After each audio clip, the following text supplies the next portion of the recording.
Cell cycle and cell division. ठीक है, cell cycle and cell division के बारे में आज हम हमारी होगी। ठीक है, हेलो बच्चों, कैसे हो? अच्छा, चलो ठीक है, आज हम लोग सेल डिवीजन के बारे में स्टडी करेंगे बेटा। तो यहाँ देखो, सेल साइकिल क्या होता है। सबसे पहले तो तुम ये समझो कि बेटा सेल साइकिल क्या होता है। ठीक है, सेल साइकिल को क्या बोलते हैं बताओ कोई? Cell cycle is a series of event. ठीक है, एक क्या है बेटा? सीरीज ऑफ इवेंट है, सीरीज ऑफ इवेंट्स यानी एक लंबा सीरीज है, एक लंबा एक प्रोसेस है जिसमें कई सारे स्टेप होते हैं। बेसिकली इसमें देखो सेल क्या करेगा। सेल, अभी देखो एक बेसिक चीज तुम लोगों ने देखा है कि सेल डिवीजन का मतलब क्या हो गया। एक सेल डिवाइड करेगा, दो सेल बनाएगा। 9th क्लास में पढ़ा होगा माइटोसिस सेल डिवीजन। एक सेल डिवाइड करता है, 4 सेल बनाता है, मियोसिस सेल डिवीजन पढ़ा होगा। तो यहाँ पे क्या है कि सेल जो होता है वो डिवाइड करेगा, लेकिन सेल डिवाइड करने से पहले अपने आप को डिवीजन के लिए बेटा प्रिपेयर करता है। सेल जब डिवाइड करेगा तो सेल को डिवाइड करने के लिए कुछ चीज़ों की ज़रूरत है और वो उसको प्रिपेयर करेगा। तो इसमें दो चीज़ें होता है, एक सेल अपने आप को क्या करेगा? प्रिपेयर करेगा। ठीक है, इसको प्रिपरेटरी फेज बोलते हैं या इसको इंटरफेज कहा जाता है। ओके, और दूसरा होता है जब वो प्रिपेयर करेगा, यानी कि यहाँ पे कुछ मटेरियल बनाएगा, कुछ प्रोटीन बनाएंगे, आरएनए बनाएंगे, डीएनए का सिंथेसिस होगा, और सेल उसके बाद जब प्रिपेयर हो जाएगा तो दूसरा स्टेप हो जाएगा बेटा division phase. Division phase, okay, इसको हम लोग एम फेज भी बोलते हैं, एम फेज भी बोलते हैं। तो ये जो पूरा इवेंट है इसी को हम लोग सेल साइकिल बोलते हैं, है ना। सेल साइकिल में इंटरफेज और डिवीजन फेज यानी एम फेज दोनों आते हैं। तो ये जो पूरा सेल साइकिल होता है बेटा, इसका ड्यूरेशन जो है वो अलग अलग सेल में अलग अलग होता है ना। कहीं पे कुछ मिनट्स में ही कंप्लीट हो जाता है, कहीं पे आवर भी लग जाता है। तो कुछ मैं आपको बताऊंगा उसके बारे में। देखो सबसे पहले क्या है समझना चाहिए कि ये जो डिवीजन फेज है ना, यहाँ पे सेल डिवाइड होता है, ये शॉर्ट प्रोसेस होता है। आपको मैं बताऊं 95% जो टाइमिंग होती है, जो 95% जो टाइम होता है वो इंटरफेज में चला जाता है। अप्रोक्सीमेटली 3 to 5% जो टाइम होता है बेटा वो डिवीजन फेज में जाता है। सेल डिवाइड करने के लिए जब अपने आप को प्रिपेयर करेगा तो ज़्यादा से ज़्यादा समय उसको इंटरफेज में ही चला जाता है। समझ रहे हो बात को? अच्छा, एक बात और इंटरेस्टिंग है। इंटरफेज को अभी एनसीईआरटी में देखोगे कि एनसीईआरटी लिखता है इंटरफेज रेस्टिंग फेज होता है, और आपको यही आंसर मान भी लेना है। नीट के अकॉर्डिंग आपको चलना है तो यही आंसर मान लेना है। लेकिन अगर आप हायर क्लास में जाओगे तो एक बात समझिए, ये जो इंटरफेज है ये मोस्ट एक्टिव फेज है बेटा। यहाँ पे तो सारा प्रोसेस होता है, यहाँ पे हिस्टोन बना है, प्रोटीन बना है, डीएनए का सिंथेसिस हुआ है, ट्यूबलिन बना है। तो जितनी भी मटेरियल्स रिक्वायर्ड है फॉर सेल डिवीजन वो सारा चीज तो यहाँ बना है बेटा, इंटरफेज में बना है। तो आप इंटरफेज को रेस्टिंग फेज नहीं कह सकते हो। रेस्टिंग मतलब कोई सोया हुआ है, सोया हुआ आदमी कोई वर्क करता है क्या? नहीं ना, रेस्ट करेगा ना। तो इसको हम कह सकते हैं, बट आपका एनसीईआरटी बोलता है कि ये रेस्टिंग फेज है। ये क्या है बेटा? रेस्टिंग फेज है। तो ये पुराना अपडेट चल रहा है अभी, इसको थोड़ा मॉडिफाई करने की जरूरत है। अब मैं आपको बताऊं, ये जो इंटरफेज है और ये जो डिवीजन फेज है, इन दोनों को मिला करके आप क्या बोल रहे हो बेटा? इसी को बोल रहे हो सेल साइकिल। ठीक है, अब ये जो पूरा का पूरा ये जो प्रोसेस होता है जिसमें इंटरफेज होते हैं, डिवीजन फेज होता है, इसको भी फर्दर डिवाइड किया बेटा। इंटरफेज में भी G1 फेज होता है, एस G2, और फिर एम फेज जो है इसको भी प्रोफेज, मेटाफेज, एनाफेज, टीलोफेज आपने पढ़ा होगा। ऐसे बेसिक चीजें हैं। अभी आपको क्या समझना है? आपको कुछ फंडामेंटल बात पता, मतलब छोटे सी बात पता होना चाहिए। सबसे पहले तो आपको मैं ड्यूरेशन बता देता हूं। ड्यूरेशन ऑफ सेल साइकिल ठीक है। अब अगर आपसे पूछे बताओ भाई ई कोलाई बैक्टीरिया है या कोई भी बैक्टीरिया की बात करें, कोई भी बैक्टीरिया जो है, जनरल बैक्टीरिया जो है, वो 20 मिनट में डिवाइड कर जाता है बेटा, 20 मिनट्स। ठीक है, तो ड्यूरेशन ऑफ सेल साइकिल आपको याद रखना है कि एक साइकिल कितने देर में कंप्लीट कर देगा, 20 मिनट की। अगर इसी के ईस्ट की बात करो, east is a unicellular fungus. East क्या होता है बेटा, यूनिसेलुलर फंगस होता है। ठीक है, तो ईस्ट में कितना होता है, 90 मिनट का होता है।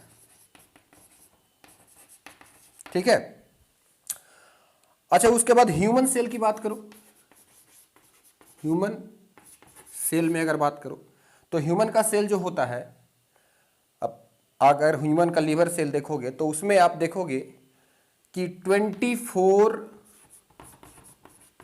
24 आवर्स यानी 24 घंटे में, पूरा कह सकते हो एक दिन और एक रात।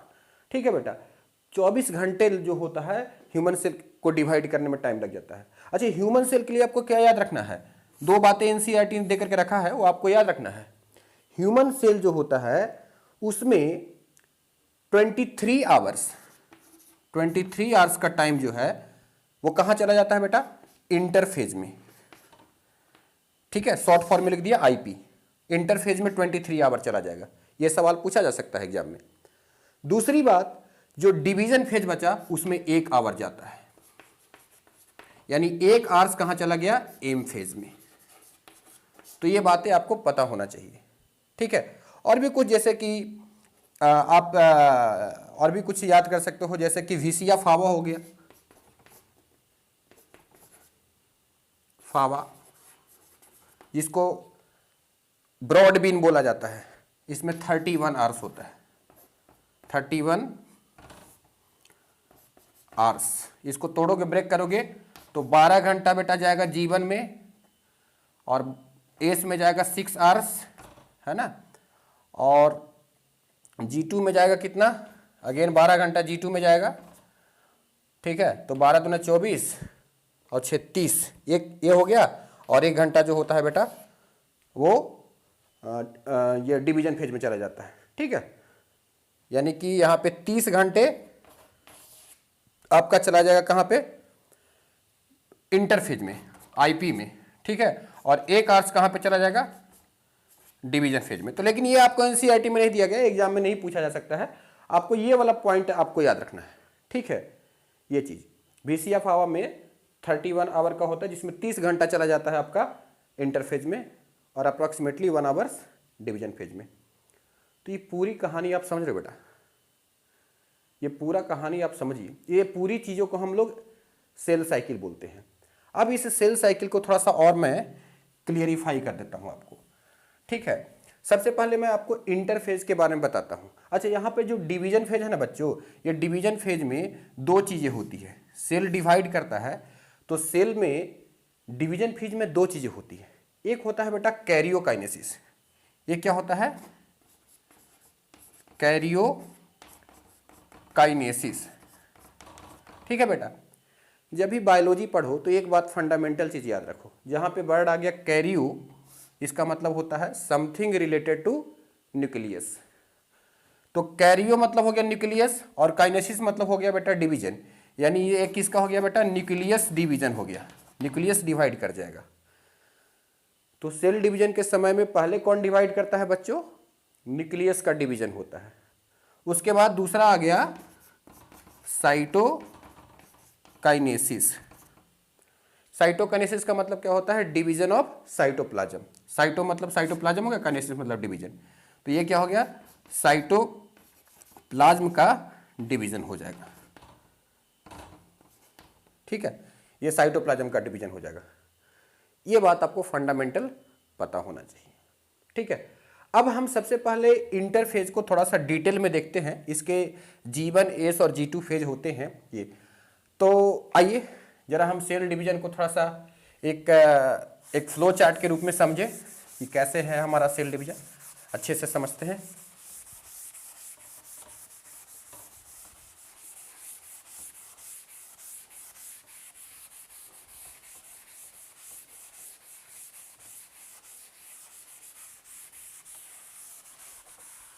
एक मिनट रुक जाओ बेटा, इसको बोर्ड को थोड़ा सा साफ कर दे, तो उसके बाद फिर हम लोग आगे चलते हैं। एक मिनट रुकिए।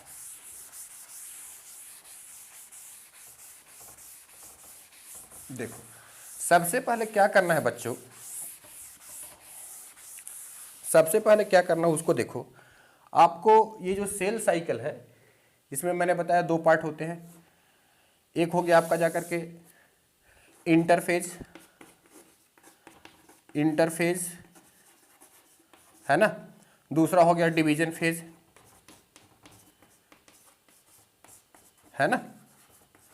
दो बातें हो गई, एक इंटरफेज और एक डिवीजन फेज, राइट। अब ये जो इंटरफेज है इसको फर्दर, अच्छा इंटरफेज को आपका एनसीईआरटी क्या बोलता है, resting phase, resting phase. Actually में ये रेस्टिंग फेज है नहीं, है ना। अब जो हो सकता है आगे ये चीज़ एनसीईआरटी में अपडेट हो, पर अभी तक जो एनसीईआरटी मानता है उसके हिसाब से आपको चलना है। अब इसमें हो गया G1 फेज, एस फेज और G2 फेज, ठीक है बेटा। और ये उसके बाद फिर आपका हो गया एम फेज, जिसको आप डिवीजन फेज बोलते हो। तो आप देखो कई बार एक, ये तो नीट का क्वेश्चन भी आया हुआ है कि सीक्वेंस पूछा गया है बेटा सेल साइकिल का, तो सही सीक्वेंस क्या हो गया, G1, G1 के बाद क्या आएगा बेटा, एस आएगा, एस के बाद क्या आएगा, G2 फेज आएगा, उसके बाद एम फेज आएगा। ये सही सीक्वेंस हो गया। एग्जामिनर आपको क्वेश्चन जब बनाएगा तो इसी को रीअरेंज करके दे देगा, तो आपको उसको पहचानना पड़ेगा कि गलत सीक्वेंस में कौन है। पहला पॉइंट ये हो गया। दूसरी पॉइंट, G1 जो फेज है इसको हम लोग बोलते हैं गैप 1, गैप है ना 1 बोलते हैं, गैप 1 फेज बोलते हैं। इसको बोलते हैं गैप 2। Okay clear. इसको बोलते हैं, एस फेज को बोलते हैं सिंथेटिक फेज, सिंथेटिक फेज बोलते हैं। क्लियर हो रहा है बेटा। हमने बोला कि जो सेल साइकिल है इसके दो फेजेज हो गए हैं, इंटरफेज और एम फेज। इंटरफेज को फर्दर हमने G1, एस और G2, ठीक है, 3 सब फेजेज में डिवाइड किया। G1 को गैप 1, इसको सिंथेटिक, और इसको G2 को गैप 2 बोलते हैं। अब इसको सिंथेटिक फेज क्यों बोलते हैं, इसलिए बोलते हैं क्योंकि यहां पे डीएनए का सिंथेसिस होता है। यहां पे क्या होता है बेटा, डीएनए का synthesis, DNA synthesis. DNA synthesis कह सकते हो, या डीएनए रेप्लिकेशन कह सकते हो, या डीएनए डुप्लीकेशन कह सकते हो। तो ये यहां पे होगा। अच्छा इसको एक और चीज बोलते हैं, यहां पे एक और चीज होता है, डीएनए की सिंथेसिस होती है और यहां पे बनता है बेटा सेंट्रोजोम, सेंट्रोजोम। सेंट्रोजोम का डुप्लीकेशन होता है, डुप्लीकेशन, सेंट्रोजोम का डुप्लीकेशन होता है बोलते हैं। मतलब सेंट्रोजोम समझ रहे हो ना। सेंट्रोजोम सेल के अंदर में एक सेल ऑर्गेनेल है जिसके ऊपर में मेम्ब्रेन नहीं पाया जाता है, मेम्ब्रेन लेस होता है बेटा। जैसे राइबोसोम मेम्ब्रेन लेस होता है, उसी तरीके से सेंट्रोजोम भी मेम्ब्रेन लेस ऑर्गेनेल है। और इसका काम होता है, सेंट्रोजोम का काम होता है स्पिंडल फाइबर का फॉर्मेशन करना, एस्टर का फॉर्मेशन करना, जो एनिमल सेल में एस्टर बनते हैं ना उसका फॉर्मेशन करना। तो डीएनए सिंथेसिस हो गया, या सेंट्रोजोम का डुप्लीकेशन हो गया, या फिर बोल सकते हो बेटा एक और चीज करता है इसका, हिस्टोन, हिस्टोन प्रोटीन। जो हिस्टोन प्रोटीन का सिंथेसिस होता है ये इंटरफेज में होता है, इंटरफेज के एस फेज में होता है। ये सारे क्वेश्चन बन सकते हैं। हिस्टोन का प्रोटीन का सिंथेसिस कहाँ, हिस्टोन प्रोटीन का सिंथेसिस कहाँ होता है, आपने पढ़ा होगा ना हिस्टोन प्रोटीन के बारे में। जो डीएनए को रैप करके रखता है उस प्रोटीन को हम लोग हिस्टोन प्रोटीन बोलते हैं। तो इन सारे प्रोटीन का सिंथेसिस कहाँ पे होता है बच्चों, ये बात आपको पता होना चाहिए, ठीक है। अब देखो ये G1 जो फेज है वो एस फेज के पहले आ रहा है। तो पहले को हम लोग क्या बोलते हैं, प्री, और बाद को क्या बोलते हैं, पोस्ट, है ना। हम सिम कार्ड में रिचार्ज करवाते हैं तो पहले पैसा दे देता है कई लोग, है, तो उसको प्रीपेड सिम बोलते हैं, सर्विस लेने के बिफोर आपने काम किया। अच्छा, बाद में बिल आया तो उसके बाद पैसा दिया तो पोस्ट पेड हो गया। तो यहाँ पे सिंथेटिक फेज के बाद आ रहा है, इसको हम लोग बोल सकते हैं पोस्ट सिंथेटिक फेज। ये सिंथेटिक फेज के पहले आ रहा है तो इसको बोल सकते हैं प्री सिंथेटिक। तो जीवन फेज का एक और नाम हो गया प्री सिंथेटिक फेज, और G2 फेज का एक और नाम हो गया पोस्ट सिंथेटिक फेज। अब आपसे सवाल पूछा जाएगा, बताओ प्री सिंथेटिक फेज में क्या होता है ना बेटा, क्या पूछा जाएगा सवाल, प्री सिंथेटिक फेज में क्या होता है। तो सेल जो होता है उसका ग्रोथ होता है, सेल का वॉल्यूम बढ़ जाएगा, है ना। और जितने भी most of the cell organelle, जैसे माइटोकॉन्ड्रिया हो गया, क्लोरोप्लास्ट हो गया, ये सारे सेल ऑर्गेनल, क्योंकि एक सेल से दो सेल बन रहा है तो सबके अंदर में सेल ऑर्गेनल भी होना चाहिए, उसका भी डुप्लीकेशन होना चाहिए। तो डीएनए भी बढ़ना चाहिए बेटा, डीएनए का कंटेंट भी डबल हो जाता है, अमाउंट ऑफ डीएनए डबल हो जाता है, नंबर ऑफ क्रोमोसोम सेम रहता है, कॉन्सेप्ट आपको मैं बता चुका हूं। तो यहां पे क्या हो गया, डुप्लीकेशन ऑफ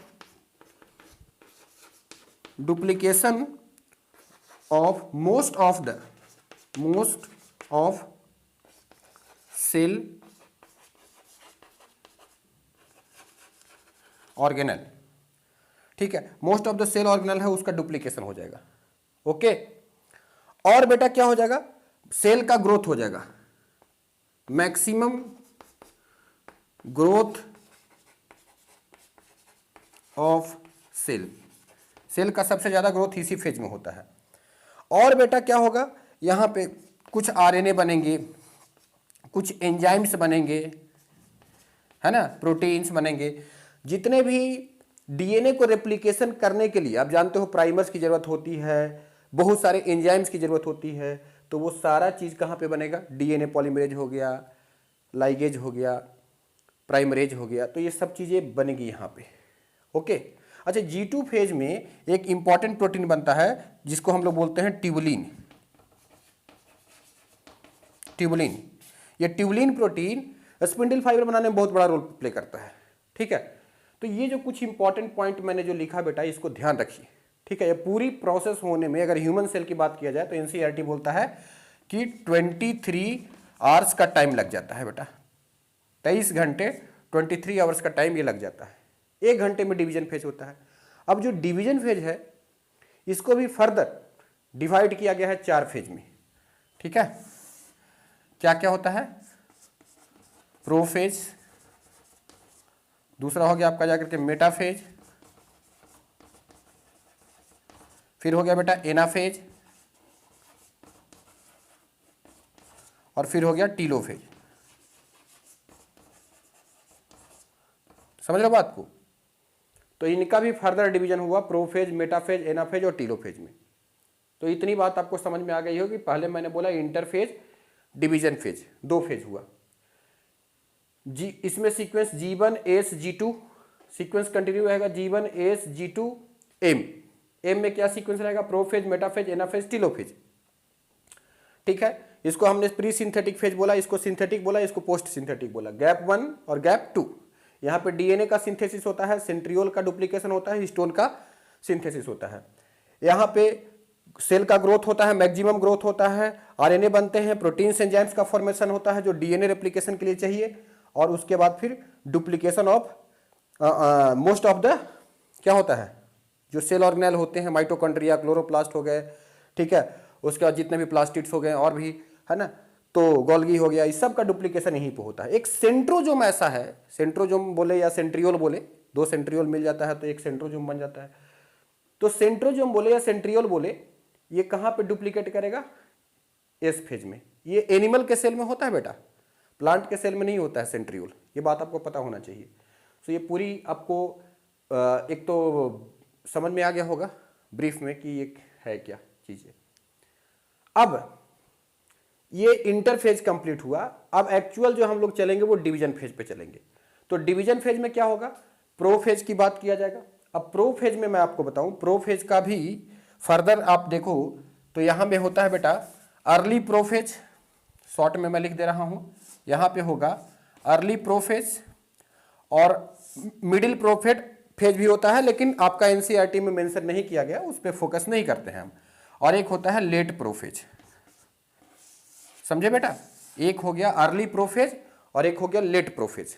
तो अर्ली प्रोफेज में क्या होता है, लेट प्रोफेज में क्या होगा, ये हमें समझना पड़ेगा। फिर हम मेटाफेज की बात करेंगे। तो मेटाफेज में क्या होता है कि मेटाफेज आने से पहले एक फेज होता है जिसको हम लोग बोलते हैं transition to metaphase, transition to metaphase, या इसको हम लोग प्रो मेटाफेज भी बोलते हैं, प्रो मेटाफेज, ठीक है बेटा। और उसके बाद आता है मेटाफेज, ठीक है, उसके बाद एनाफेज, टीलोफेज आएगा। तो ये जो सारे स्टेप्स हैं उसके बारे में हम लोग बात करेंगे। अर्ली प्रोफेज क्या होता है, मिडिल प्रोफेज क्या होता है, लेट प्रोफेज क्या होता है, प्रो मेटाफेज क्या होता है, मेटाफेज क्या होता है, और टेलोफेज में क्या होता है क्रोमोजोम की बिहेवियर, वही चीज देखना है। तो ये पूरी जब स्टेप हो जाएगी, ये पूरी यानी प्रोफेज, मेटाफेज, एनाफेज, टेलोफेज, तो यहाँ से यहाँ तक ये पूरी जो स्टेप हो गया, ये हो गया आपका जाकर कैरियोकाइनेसिस का स्टेप, यानी न्यूक्लियस को डिवाइड करने में इतनी सारी प्रोसेस चलेगी। उसके बाद बेटा होगा साइटोकाइनेसिस, साइटोकाइनेसिस, ठीक है। तो फिर साइटोकाइनेसिस कंप्लीट हो जाएगी। तो कल हम लोग नेक्स्ट लेक्चर में माइटोसिस सेल डिवीजन के बारे में स्टडी करेंगे, ठीक है। माइटोसिस सेल डिवीजन में मैं सीधे डायरेक्ट, ये तो आपको पढ़ ही चुके हैं, ये सारी बात आपको समझ में आ गया। अब हम लोग एम फेज से स्टार्ट करेंगे, प्रोफेज, मेटाफेज, एनाफेज, टीलोफेज, सारा को हम लोग डायग्राम भी दिखाएंगे। एनसीईआरटी में जो डायग्राम है एज इट इज वही डायग्राम भी एग्जाम में आता है। इवेंट्स क्या क्या है वो आपको ध्यान रखना है, ठीक है। मिलते हैं नेक्स्ट लेक्चर में, थैंक यू। अगर आपको वीडियो अच्छा लगे तो आगे अपने दोस्तों में शेयर कीजिए, बढ़ाइए, और चलो मिलते हैं नेक्स्ट लेक्चर में बेटा, थैंक यू।